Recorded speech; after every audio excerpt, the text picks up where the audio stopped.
ये आपके पास एक बेसिक वेव फॉर्म है जिसमें P, Q, R, S और एक T वेव आ रही है। हमारे पास ये वेव्स है। P वेव एट्रियल डिपोलराइजेशन को शो करती है। Q, R, S ये हमारे पास वेंट्रिकुलर डिपोलराइजेशन को शो कर रहे होते हैं और T वेव हमारे पास वेंट्रिकुलर रीपोलराइजेशन को शो कर रही होती है। अब पी आर इंटरवल को देखा जाए, जो पी वेव के स्टार्ट से शुरू होता है और क्यू वेव के स्टार्ट तक ख़त्म हो जाता है, इसको पी आर इंटरवल कहते हैं। ये हमारे पास इम्पल्स ऐसे नोड से वेंट्रिकल्स तक पहुंचने में जितना टाइम लेती है, ये हमें पी आर इंटरवल बताती है।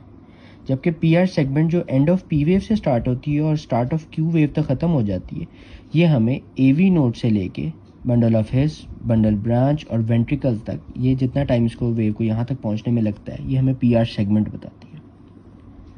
ST segment depolarisation of ventricles को बताती है और नॉर्मली ये आइसो इलेक्ट्रिक होती है। जैसे मैं आपको बता चुका हूँ कि एमआई के केस में ये एलिवेट या इसमें डिप्रेशन भी हो सकता है। क्यू टी इंटरवल आपको स्टार्ट ऑफ क्यू वेव और एंड ऑफ टी वेव तक बताएगा। अब आपके पास पेशेंट ईसीजी लेके आता है, आपने सबसे पहले उसको आइडेंटिफाई कर लेना है कि जी ये ईसीजी इसी बंदे की है, डेट टाइम से चेक कर लेना है, कैलिब्रेशन चेक कर लेनी है। वो सारी चीज़ें चेक करने के बाद आपने इस तरतीब से ईसीजी को देखना है। आप इसका स्क्रीनशॉट भी ले सकते हैं। सबसे पहले आप रेट देखेंगे कि पेशेंट का हार्ट रेट क्या है। दो तरीके हैं, 300 डिवाइडेड बाय बिग स्क्वायर्स और 1500 divided by number of small squares. अब आप इस ईसीजी को देखें तो आपने R2R इंटरवल में जितने बिग स्क्वायर्स आ रहे हैं आपने उनको काउंट कर लेना है और 300 से डिवाइड कर लेना। जैसे 300 डिवाइडेड बाय 3 होगा तो 100 उसका हार्ट रेट है। अगर आप स्मॉल स्क्वायर्स देखना चाहते हैं तो R2R इंटरवल में 3 बिग स्क्वायर्स है, इसका मतलब 15 स्मॉल स्क्वायर्स है।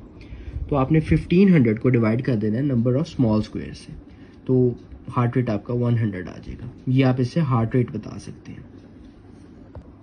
अब अगर रिदम इरेगुलर है तो आप उसका हार्ट रेट कैसे निकालेंगे? आप number of QRS complexes in 6 seconds लेंगे, उसको 10 से मल्टीप्लाई कर देंगे तो आपका रेट निकल आएगा। या फिर आप number of QRS complexes in 5 seconds लेंगे, उसको 12 से मल्टीप्लाई करेंगे। आप कहेंगे कि ईसीजी निकाल दें जिसके साथ एक लॉन्ग लीड भी हो। आप उस लीड में 6 सेकंड्स में number of QRS complexes count करेंगे, उसको 10 से मल्टीप्लाई कर देंगे।